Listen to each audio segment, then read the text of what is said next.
Warning. This episode was plagued once again with a specific audio problem, this time manifesting every 30 seconds or so. However, the listening experience once again remains unhindered, as the hosts were able to execute seamless automated dialogue replacement, also known as ADR.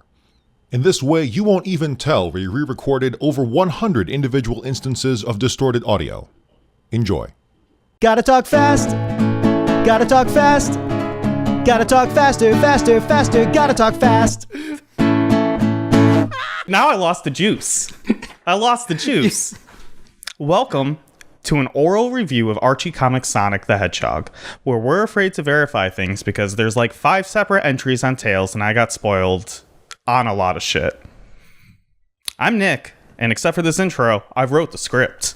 And I'm Dominic, and except for this intro, I haven't read any of the script. What are we reading today? We are reading issue number 7 of Archie comics Sonic the Hedgehog. Starting with Uncle Chuck's Treasure, February 1994. Now, real quick, before I begin, did you verify that this is... So there's... In comics, I found this out because I'm not very good with comics, but there's a cover date and a publication date. Yeah, so what's the difference? Do you know? I looked this up and I already forgot it, but I think what it means is that that it's like an old tradition of like we need to print ahead. Okay. So we'll print it now, but also we'll put in the... But then as You know, the process got streamlined. they were like, oh, we can just do this normally. Yeah, but tradition. Okay. So on the front cover may not be the same as what you actually... Okay, then I when think it's actually a released. month behind. Yes. So actually, last issue then, the Christmas thing did line up. Okay, see, that makes perfect sense because I Yes. was very confused. Okay. Yeah. I genuinely thought they just... Archie didn't have its shit together. But no, that's just tradition. See, we're learning. At no point, let me be clear. At no point did we ever say that we are experts on Sonic lore. We're experts on reading comics. We are coming into this as blind as a newcomer is to either of these things, because we are. I know everything about everything. Uncle Chuck's Treasure. Written by Angelo De Cesare and penciled by Dave Manock. Tails is enjoying a homemade seesaw in the underground village of Knothole. It's a fantastic sentence already. Sonic is impressed. He remarks that this is the first seesaw he's seen since the evil Robotnik has outlawed fun and games. The seesaw is... Just a log and a 2x4. I don't think Robotnik is the issue here, but rather the creativity of residents of Knothole Village. Way to punch down. While we don't know Tails' age outright, I do have the internet at my fingertips, and will Google this information so that you don't have to and be accidentally spoiled. He is 4. I'll have you know I was only spoiled 3 times Googling this extremely unimportant information for a joke that I've already derailed. Of all the villagers of Knothole Village, a 4-year-old is the only one to think of creating a seesaw. It's extremely obvious that the villagers of Knothole Village have forgotten the basics of fun. Antoine is prime example number 1. Since Rotor, having seen Tails on the seesaw, jumps on the saw in excitement and forgot the basic laws of physics. Rotor jumps on the seesaw and rockets Tails, the 4-year-old fox, straight into the ceiling of Knothole Village. Tails falls, but Sonic catches him.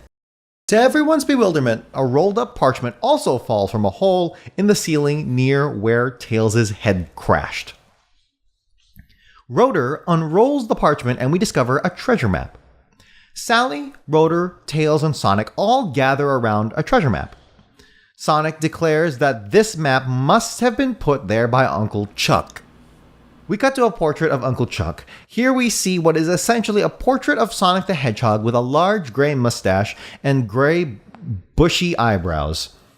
Here we learn that Uncle Chuck is a great inventor, and that if there was a treasure, that it would be some great invention that would help against the tyranny of Robotnik. They follow the map to the middle of Mobius Park, which has been polluted with oil, raw sewage, and toxic waste. Off in the distance, SWATbot X369 and X448 spot Tails, Sally, Sonic, and Rotor, and can overhear their conversations about treasure. Both SWATbots dart off to inform Robotnik. Later, we find the freedom fighters treasureless. Sally has to sit down for the toxic fumes are making her sick. Sonic and Tails keep looking around and they finally find an X on the ground with a single flower that had managed to survive the pollution. Almost as if a message from Uncle Chuck to remind the freedom fighters what they are fighting for. A message of hope that no matter how toxic the world will become, You can rise above the sewage. Tails leans in close to the flower. Just then, a laser beam flies past Tails' face, almost killing the 4-year-old fox. While missing Tails, it managed to hit the flower, destroying the last beautiful thing in this once great park. Rotor, Sally, Tails, and Sonic start running off, With Sally coming up with a plan, and that has a 100% success rate. Sally proposes to split up. Sonic, Sally, Tails, and Rotor run off in opposite directions. This fills Robotnik with glee. Robotnik will finally get to play the most dangerous game. End of part 1. Great reference. It definitely made it seem like he's like, finally, I get to hunt, you know? 100%. For those who don't know, The Most Dangerous Game is it is a short story about a psycho dude who has an island, and he's a big game hunter, and he keeps on hunting and hunting, and he's like, man, these elephants, they ain't shit. These rhinos, embarrassing. Hippos, that's the best you got? I want something a little bit more dangerous. And so he starts hunting humans on his island, and dons the title, The Most Dangerous Game.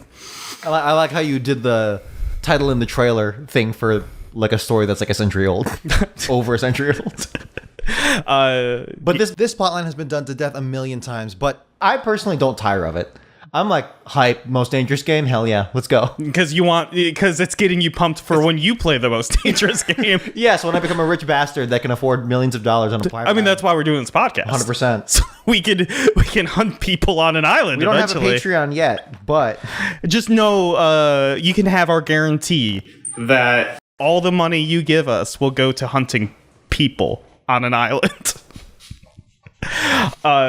Yeah, so Tails is 4 years old, which is according to canon, according to the wiki. yeah. I mean, I can't verify this information because they technically didn't give it to us. But man, do not Google anything about these comics because If you haven't read them, yeah, for sure. If you know all about them, I tried to just search because I was like, Tails' age is probably something I should know, right? And there was like 4 different entries on like Tails himself, and I don't want to. I want to say what I read, but I don't because it's clearly a spoiler. But like, man, things get freaking wild in these comics. That's all I'll say. that's awesome.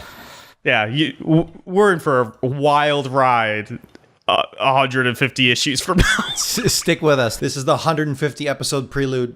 So first of all, let me counter your point that yes, a 4-year-old is the only one to think of creating a seesaw, and you're saying that as a lack of intelligence on the rest of not whole Creativity. village. Creativity. Did I say intelligence?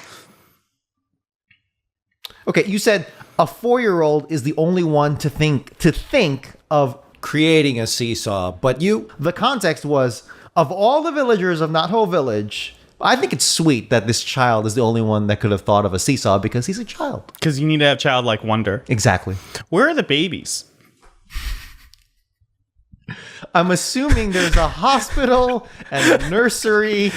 Is Tails the youngest, like, not whole village resident? No, again, so we've kind of got it in our heads that it's implied that there are like hundreds, if not thousands, of other villagers in this underground society. It is implied, but we haven't seen them. We haven't seen them, but it is implied. But Did Sally put down a rule, no children, because it's just... no. Because think about it. The freedom fighters that we see in the comic Yeah. are they're the freedom fighters. They are the actual military wing of this resistance movement. So you're not going to see any other children because they're all children. Because they're all children. Tails is the exception. Now, this is a very controversial thing that resistance movements have had throughout the history of all time is that when they recruit child soldiers, and you know it's highly debatable. Now, I think the official enlistment age in Britain, the minimum is 16 in the UK still. Okay. I need to verify that, but I think that's still the case. Whereas, of course, in the US, it's 18. But for resistance movements, it can go real young. And it's like, what are we fighting for? What, is this really worth it? And I don't think we have time to get into that. But for Tails, what makes him exceptional? What have we seen in the past 7 issues that makes him exceptional enough? He's a punching bag. So, yeah, exactly. So like, he's just kind of everyone's bitch. Yeah. And so, yeah, I think that's. It makes. For the record, I don't like using the word bitch in that sense. I certainly don't like calling women bitch. Bitches are beautiful, but bitches be beautiful. Bitches be beautiful, but. They do pretty much treat him like a punching bag here, and that's Unfortunate. Why is he on this team? Well, it definitely does feel like he's an orphan and saw Sonic and instantly just like attached himself to Sonic. Yeah. And yeah, he's definitely looking for a parent. Yeah, and on that personal level, it's really cool. I think that's really sweet, and that's a really cool. It's the genesis of a great bond, pun unintended. But logically, why is this child soldier important? Like, if he was super smart, like he is in later iterations of Tails, but you already have that in Rotor. Yeah, he's just a kid. He's just a kid. So we'll touch on. We'll keep up on that. We'll put that in the back of our minds for now. Also, we've solidified. Oh, sorry. Go ahead. I was gonna say he's got the creativity that no one else has. I guess so. No one else is making seesaws, man. Yeah. A seesaw against this technological powerhouse that can make deadly robots. Hey, man, if they launch a robot into the air, that's because of Tails. Because he gave them the idea of. Interesting. What if that happens later? It doesn't. I've read it. It doesn't. But like way later. Oh, way later. Yeah. Okay, then that might happen. It's like Alan Cowell. It's like, fuck, seesaws. All right. Also, we've solidified Rotor as the name. That is his official name. They just hard changed it from Boomer to Rotor. It's really hard to write these scripts now because I'm so used to saying Boomer already. Correct. I've said Boomer like 8,000 times. Which is hilarious because we're the only people on Earth that has that issue. Everyone else just has skipped the first 6 issues, 7 issues, and just knows the character of Boomer. Yeah. Like sane people, they probably skip to like issue 30. It's like, this is when it gets good. Yes, exactly. So that's a thing. And then finally, I think one cool little world building detail is that Sally has to sit down for the toxic fumes. And I think that's a really cool, like, Metro.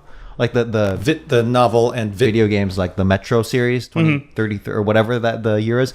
Metro, I think it's like, yeah, this is like this whole part of the world is just completely irradiated. We'll talk about that more in the next issue. Okay, got it. What I'll say is this is the first time we actually see Uncle Chuck instead of a Christmas Carol variation of him. And so he literally does just look like Sonic with like a bushy white mustache and bushy eyebrows that are white, and that's it. Yeah, and it really does look like he genuinely does look like that Uncle Pecos, I think, from Tom and Jerry. Which is sure. I referenced it last time, but I looked it up, and the song is called Cranbone, and it's like "Gotta run he down the ground and Cranbone," and I just that short had so much influence on me, and he only shows up for that one short. He does not show up until like 2012 when they have like the 7th revival of Tom and Jerry. I didn't know you were such a Tom and Jerry stan. On it, so I hate. You hate Tom and Jerry? Hanna-Barbera. Bullshit. Except Tom and Jerry. Hanna-Barbera is great. Hanna-Barbera, like the quality dropped so hard with Flintstones. That's when it gets good. When the quality drops. It started great. No. With Tom and Jerry. Tom and Jerry is some of the greatest animation slapstick comedy of all time. Not just in American history, of all time. And then they go to this sitcom knockoff honeymooners bullshit. Where every other joke is just, hey, it's an animal doing the technology. That's good. No, it's funny every time. stupid. Dominic, it's funny every time. No, the only time they're ever cool is when they're doing cigarette ads. That was pretty cool. That was too. awesome. That Because was so smoking is badass. cool. Yes, we smoking- officially endorse smoking. Well, I would not go that far, but I will say smoking looks really cool. Not smoking joints, weed, not as cool. Cigarettes, that looks badass. It destroys your life and shortens your life by several decades and harms those around you. And also like your property, because everything will just smell like cigarettes. But it looks cool. I just want to say that we officially endorse hunting people on islands on this podcast and smoking cigarettes. Those are the two things you can come to God to Talk Fast for. Nick, if we ever get sponsored by like Newport, would you do it? Like, Do I have to smoke genuine? during the podcast? Because I'm not about to take up smoking. Not in this apartment, but genuinely, right now, if like, hey, we will give you $2,000 for this ad read. Only 2,000? I don't know. I don't know what I've never done an ad read before. I don't know how much you get for ads. I feel like it should be way more for cigarettes because we're killing people. Yes, like morally. Yeah. Yeah. Give me $100K. I'll get these kids smoking. Now, how much would you take less for Raid Shadow Legends? I don't know what Raid Shadow Legend is, but Neither do I. I already get things. I stream. I don't stream often, But you still get ads. But I still get like ad read proposals. Yeah. They're like, you wanna sponsor Raid Shadow Legends? I'm like, I don't know what this is. No. You really don't go on YouTube much then. No. Okay, well, good for you, actually. Uncle Chuck's Treasure, Part 2. Robotnik raises his hand in anger. He declares, "You can't hide forever. Since you're not a robot, eventually the pollution will destroy you. Har, har, har, har." Won't the pollution destroy him too? Is Robotnik a robot? He does have the same eyes as Universe Salamander, who was a lizard turned robot. Was Robotnik just Nick? What? Fuck off.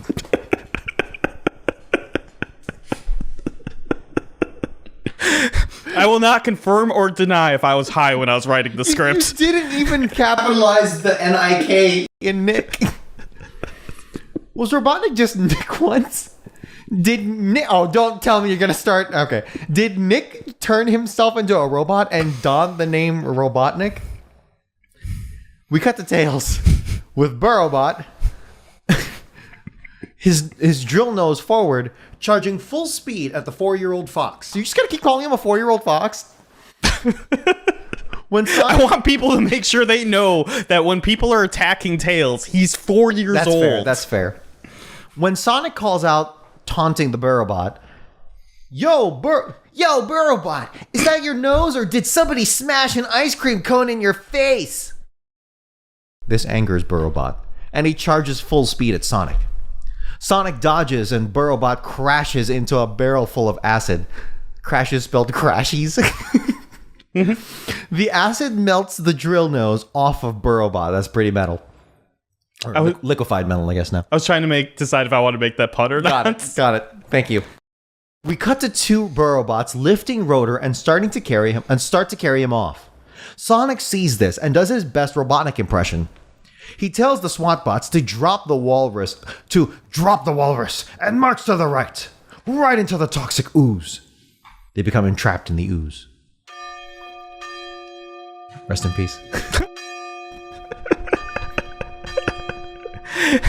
We can ignore it. The mics don't pick up the church bells. I can insert it in too.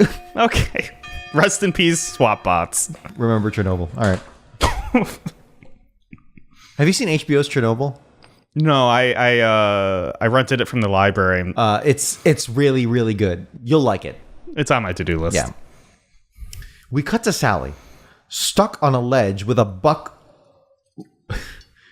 buzz bomber. You spell it B-U-X-X. Bucks bomber. I'm not going to every time. I've skipped over many typos, but when they're this funny, I have to point them out. What's funnier is I specifically remember seeing that typo and I was like, okay, I need to fix that. But I was fixing a different typo while I was like seeing that, and I obviously forgot to go back and fix it. Okay. We cut to Sally, stuck on a ledge with a buzz bomber harassing her. Sonic sees this and screams out, "Hey, Buzz Bomber, your family tree has hives!" Is that what he says? Yeah, I don't get it. I forgot about that one. That's all he says. Your family... this is like an inbred joke, right? I don't know. I literally don't get this joke. Hey, Buzz Bomber, that's verbatim. No, is he trying to say that you're organic? That's the best I can think of. Yeah. But it's still not I mean, I guess in that world, calling a robot organic is a high insult for them. Maybe. Yeah. That's some good world building if that's the case, but I don't think it is. Hey, Buzz Bomber, your family tree has hives. Usually it's like you're trying to say the family tree is really small and narrow. Yeah. Hives are like bulbous and like wide and big. Well, so, okay. Buzz Bomber. Yeah, beehive, right? Yeah, so is he hornets?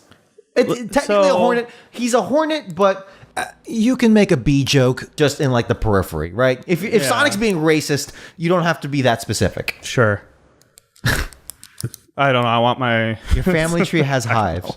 Okay. I don't get it. Buzz Bomber is angered, tries to attack Sonic, but Sonic dodges out of the way at the last second, and Buzz Bomber flies into the mountain, exploding.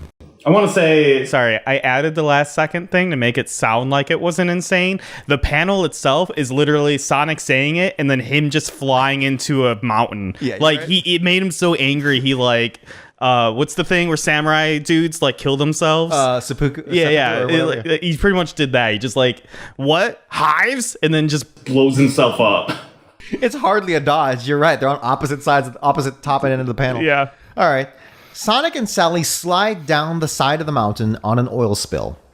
Sonic, Rotor, Sally, and Tails all meet up and do not see Robotnik anywhere. They continue looking for the treasure and they find it. They pull the treasure out. They start opening it when, out of nowhere, a net encloses on the treasure. The treasure flies up. Robotnik has returned with net in tow and is now flying off with Uncle Chuck's treasure. Everyone starts panicking except for Sonic.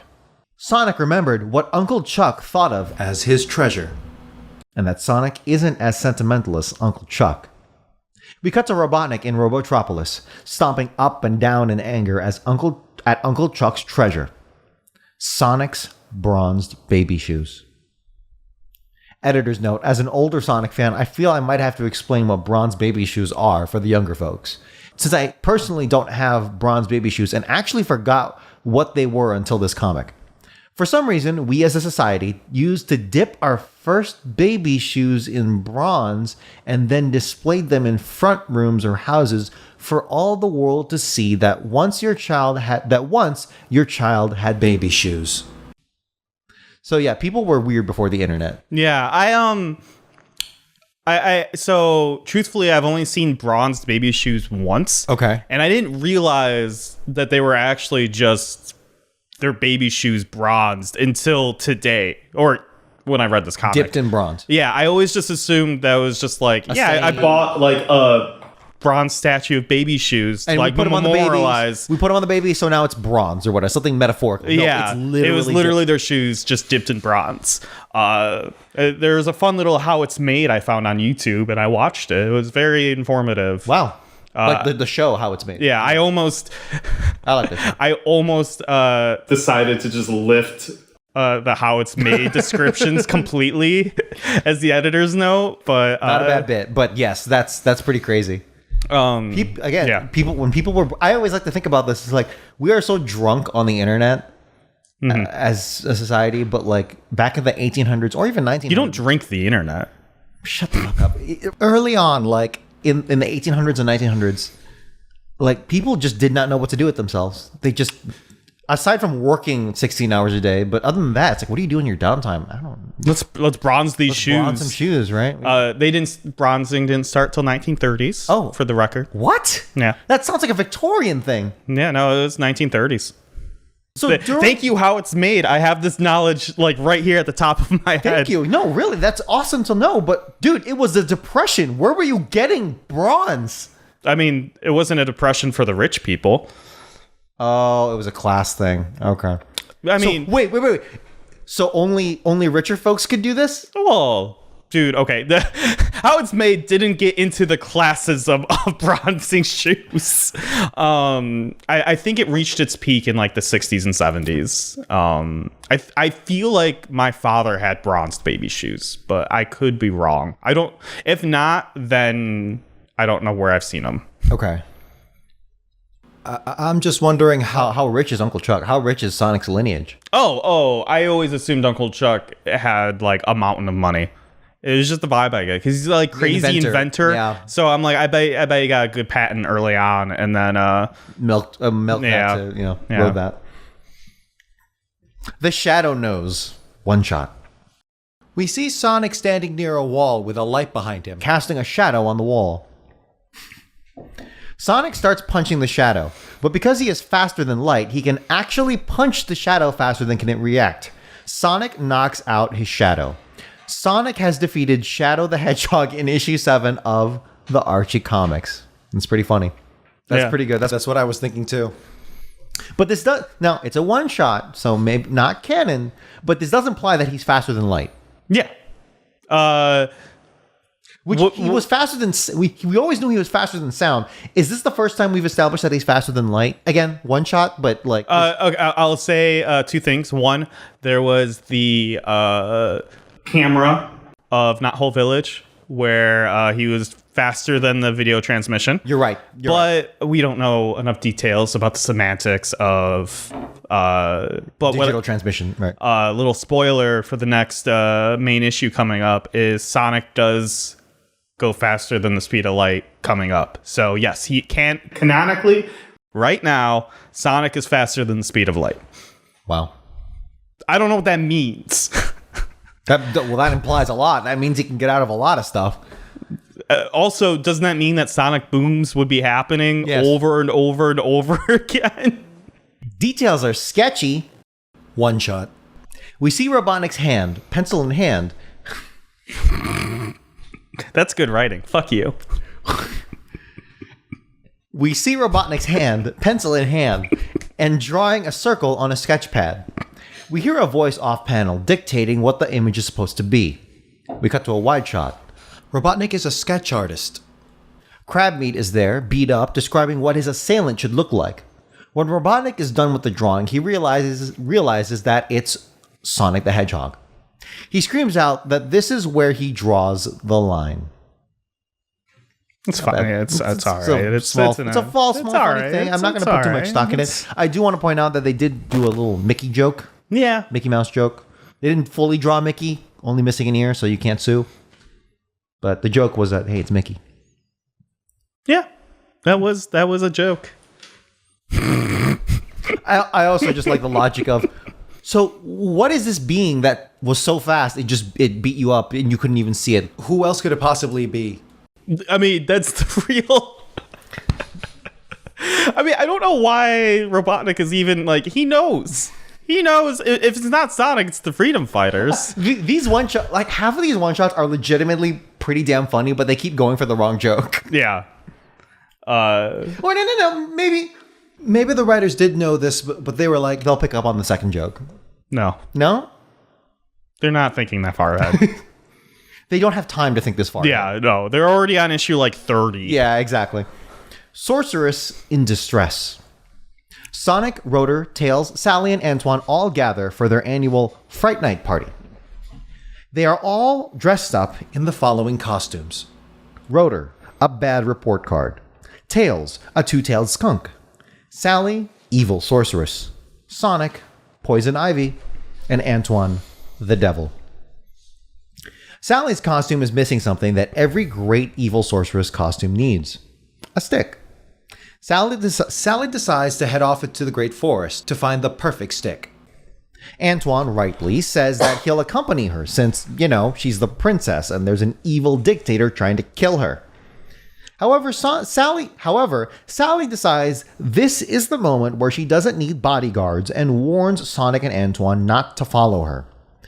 Sally starts wandering the forest and happens upon the perfect stick. One that seems almost tailor-made for a sorceress. To the point where maybe it's not a stick. Maybe It's a staff. In fact, maybe it was even dropped by a sorcerer or sorceress earlier. Sally decides to give the staff a whirl. She sees a rock and tries to make the rock float.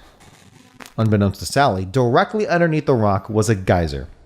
Sally lets out an "Arise, rock!" command. The geyser goes off, and the rock flies across the forest. Sally is stunned. She believes she truly is magic. Unfortunately for Sally, Robotnik saw the whole thing. Robotnik has a security surveillance system throughout the Great Forest and saw Sally perform real magic.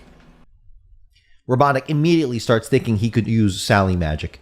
He truly believes that she has a power greater than his and will finally be able to defeat the Freedom Fighters.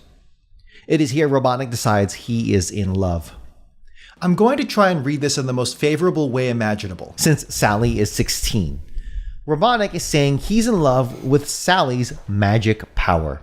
That's actually what that's what I thought too. It's like he's seen Princess Sally a dozen times. Sure. Well, okay, two things. One, he doesn't recognize Princess Sally in the sorceress costume. Okay. They do make specific reference to that. So she could be like, Oh, she looks like she's in her 20s or whatever, right? Yeah. Two, the unfortunate part is they drew this in a way where Robotnik has like hearts in his eyes But a still lot. angry. Still angry. Yeah, and whatnot. So like he's that I am reading this in the most favorable context of he's attracted to the power, but I mean I think he wants to fuck a squirrel. Sally doesn't have a tail. I just realized this. She doesn't have a squirrel tail. Yeah. You're right. And it's not hidden in this costume. She normally does not have a big bushy squirrel tail. She's a squirrel, right? She's Princess Sally Eggcorn. She has to be a squirrel. And also, well, Maybe this is a plot could point. she be a chipmunk? Yeah, maybe. No, she's a squirrel. She's a squirrel for sure, but she just has the tiny triangle tail, I think. I'm trying to think back. You think they cut it? You think this is like Yeah. the circumcision of Mobius, where they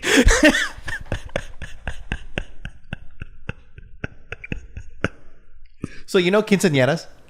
yeah, You think at the age of 15? just little snip. Or they do it at birth. I would think they do it at birth. Yeah, because that's that. Yeah, That seems more humane. Squirrel mane. Did you ever play the game Conker's Bad Fur Day? It was my favorite game when I was like 10. Yeah. So they made a remake for Xbox called Oh, Conker, I remember. Conker Live and Reloaded. There was a they redid the single player campaign, the Conker. Yeah. And then they added this whole new multiplayer part. Did you ever play that? Yeah. Okay, so in the squirrel side, right, they all have big bushy squirrel tails except the sniper. I never noticed that. So yeah, the sniper, he has a stubby tail that's shown to be like cut off with like it's like stitched up and everything. I'm like, that's actually a really cool detail. Because if you're a sniper and you go prone, You don't want that thing in the air. Yeah. That's really cool. I like that they did that. Yeah, that is cool. Yeah. That's good world building. It's not a good game. The single player campaign is worth playing, but the multiplayer is so clunky and kind of trash, but the vibes are amazing. I loved that game as a kid. His views do not represent my views. I'm not saying it's good. I'm just saying the vibes are really cool. Cool and fun. You can still play it with bots. I remember really liking the multiplayer, but I also remember just getting the sword and going around and chopping people up. The and, sneaker was the coolest class. Yeah, I also I played an ungodly amount of the N64 multiplayer. Dude, I remember. So I never owned an N64, but I did. I visited cousins' houses, and they had N64s. And I'm like, dude, this looks awesome. What is it, Conquer? Yeah. And then years later, I was like, oh, dude, we can play Conquer. Because I have an Xbox. Yeah. And then I'm like, oh, this is completely different. The Yeah, multiplayer.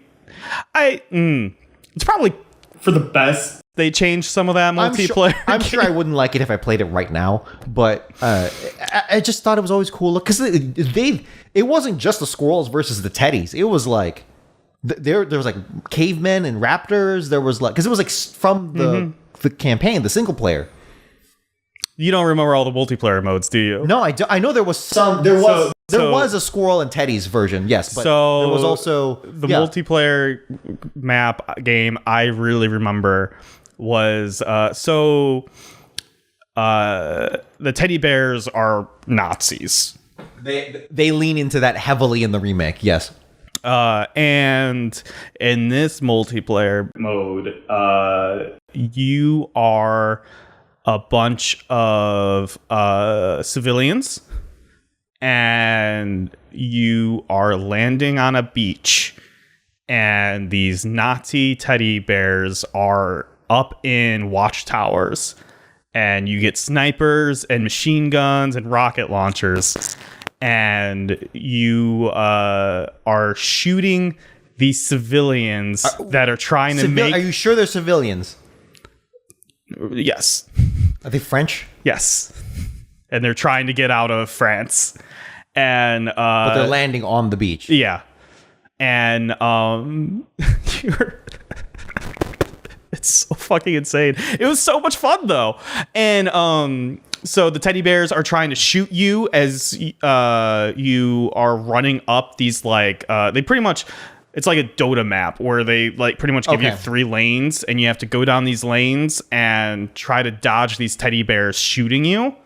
And they give you cover and stuff so you can get pinned down, and it has very D-Day-esque vibes. That's the whole thing. There was a whole D-Day sequence in the single player. So it's very much like you trying to go up the beach and get out. Are the teddy bears players? Yes. Wow, that's so one-sided. That's so asymmetrical. Yeah. That's really cool. It was really fun. Yeah. In the remake, they did have that D-Day level, that Omaha Beach level, but it was more so you could fight back. You had guns, and you were essentially it was a D-Day map.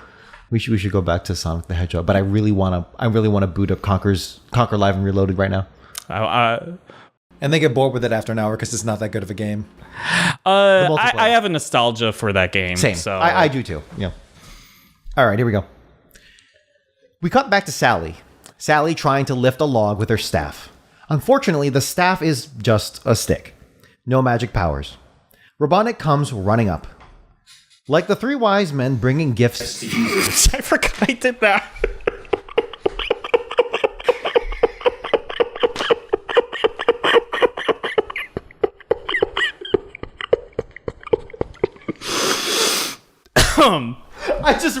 I just rattled that off too. I wrote that this morning, and I forgot I wrote that already.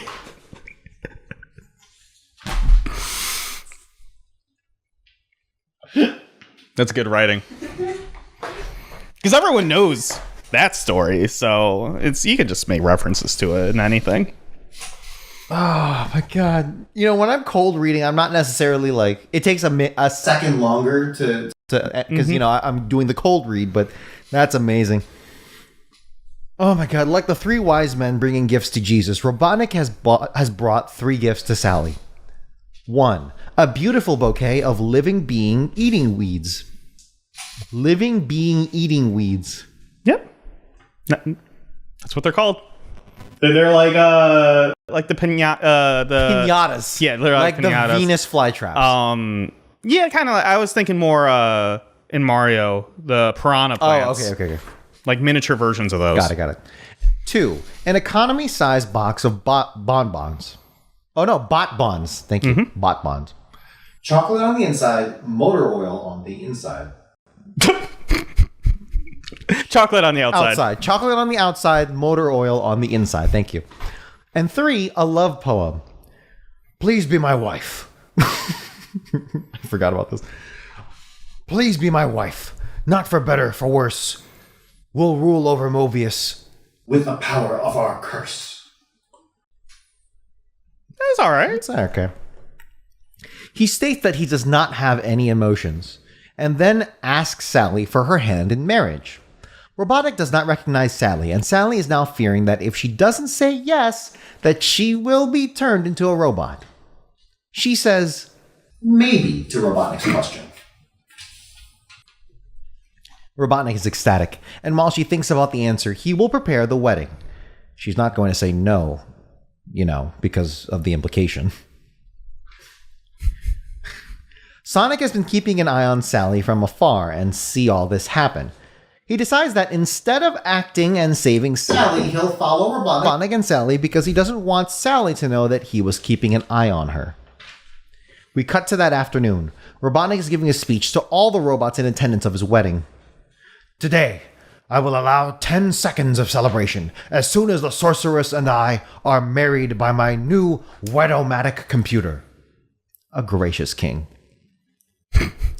Sonic is on stage with Robotnik, hiding behind a curtain, trying to figure out how to help Sally without her realizing that he's helping. Just then, Robotnik demands Sally to demonstrate her magic powers for the audience, to prove that she's the real deal. At that moment, Sonic decides to do a little more Sonic sorcery and warp speed spin, which will make him invisible? I think he's spinning so fast he's invisible. He then goes and stomps on Robotnik's toes, pulls the cape over his head, and throws Robotnik off into the robot audience. Sonic then picks Sally up, still invisible, so it looks like Sally is flying away. Yeah. Sonic takes her to the Great Forest, where Sally tells Sonic to put her down because since she knows Sonic helped her. Sonic stops being invisible and explains to Sally that he's sorry, but he was just trying to protect Sally. Sally appreciates this and kisses Sonic on the cheek to show her appreciation. She then beats Sonic with her staff for disobeying orders. The end. So yeah, I guess he spins faster than the speed of light, and because he's spinning faster than the speed of light can't reflect off him, so he's invisible. That's an insane power. I mean, yeah, I don't know why he hasn't been doing this the entire time. He could literally assassinate this. Yeah, dude. why doesn't he just walk into Robotnik's office and just slit his throat? Yeah, no, honestly, yes. I know. It's just it was more graphic. Yeah, that was just graphic. And you could dismantle every robot bolt by bolt, screw by screw. Yeah. He'd be like Mace Windu. This feels more powerful than going supersonic. Yeah. Oh yeah. Why would you ever want to go supersonic? You glow. Yeah. Finding all. Was it 7 or 6? I know officially it's 7. I don't know if it was 7 in this. I feel like it was 9 or some shit. I don't know. I would have to go back. I think it was because in the game in Spin Dash or Spin Sonic Spinball, it's 6. That's why I was like, there's no Master Emerald. Yeah, not that's yet. a Knuckles thing. Okay. Yeah, that honestly will probably be introduced way later. Okay. I wouldn't say way later. Okay. Well, think about it. This is 94. Right. Sonic and Knuckles, right? Yeah, it's Sonic 3, not Sonic and Knuckles. Sonic 3 comes out, I think, in 94. Got it. Here we go. One shot. Princess Cruises. Antoine is talking to Sally, trying to persuade her on something. He's saying one day it will be a huge fleet. Patrolling the 7 seas of Mobius. For the glory of the House of Acorn. Sally says no means no, and she storms off. We cut to Antoine standing next to a rowboat with the words SS Sally on the side. Antoine is stating that, I guess she doesn't want to be remembered as the face that launched the ship. The end. I thought this one shot sucked. It was whatever. I mean... Yeah, I don't... Okay. I do like the fact that this defense minister is trying to pitch a whole new branch of the armed forces. Sure. And it's like, hey, let's invest now, and we'll, this is going to be our thing later on. I'm giving you a visual. So, the interesting thing here is more so for me that there is a dock in Knothole Village, and that there's an underground river going through Knothole Village. That happens sometimes. No, I'm not saying it doesn't. Yeah. I'm just saying that's interesting. It is. That seems like that should come into play in the future, or not, and I'll be angry.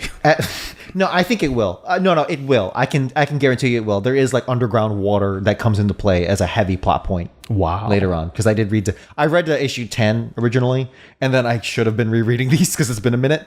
But yes, that's. You think you know a guy?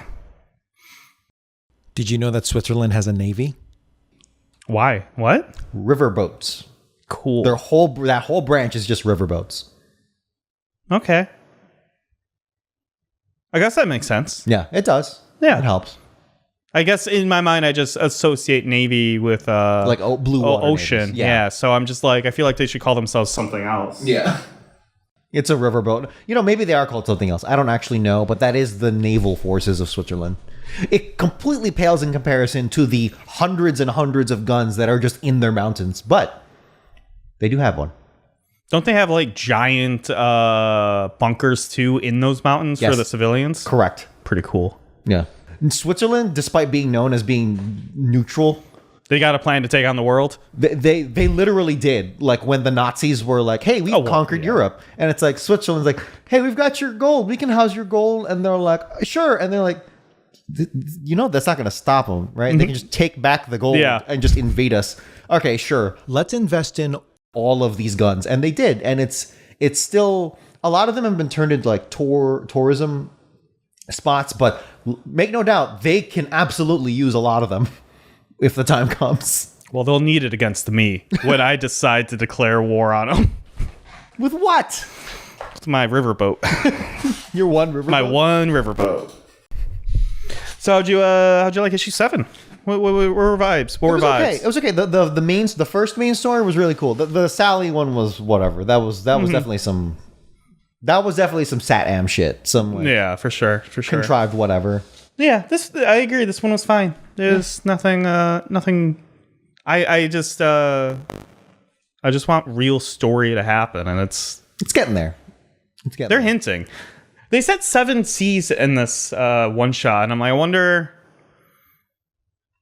It's a one shot, but that does imply that there's 7 C's. Yeah. It is a saying in the real world, so maybe they just wrote that in recklessly. But yeah, that's most likely what happened. But keep it in the back of your mind. Yeah. Well, is there no emails today? We have them. We're gonna. This felt like a good episode where we don't need emails. Yeah, well, that and full disclosure, Dominic needs to go to work, so he needs to. I do. He needs to get going. Yeah. And that's the issue. Only 568 left to go. I'm Nick. I stream Tuesdays and Thursdays at 7 p.m. Central Time at Switch. I'm switching it up. Twitch.tv/Mojosaurus.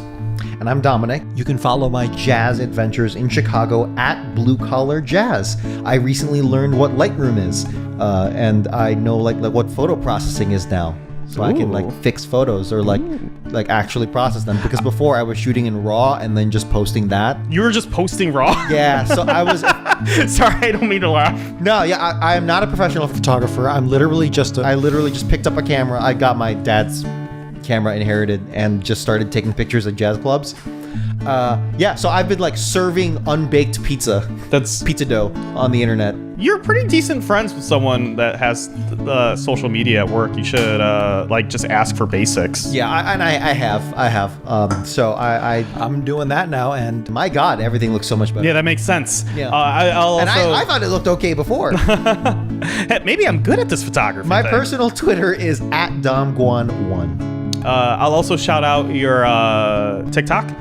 I've been watching some of those. Those are actually, there was you went to see some I don't remember the band name, but you probably will. A bunch of Chicago jazz video game covers, and I watched a lot of them. They were all really good. Shout out to the Blue Shift Big Band. They're legit players, but they also really like video games, and they've done like a bunch of. They're focused right now on like the NES. Okay, sure. Mario games and stuff. But they've done a bunch more. And they have a really good rendition. I specifically remember Kingdom Hearts. Yes. So they do go outside of NES. Yeah, 100%. And that's also at Blue Collar Jazz on TikTok. And I post them to both. It's honestly the same. Yeah. You can follow us on socials at Gotta Talk Fast. On TikTok, we are Gotta Talk Faster. That was a whole ordeal. Don't worry about it. That's pretty good, though. I like that. Gotta talk faster. Yeah. You can write into the show at sonograms at gottatalkfast.com. Ask us questions, provide questions. What? Ask us questions, provide corrections, and give your opinion about this week's issue. Do you want? Remember? Yeah. This is a bad outro. Then make a new one, motherfucker.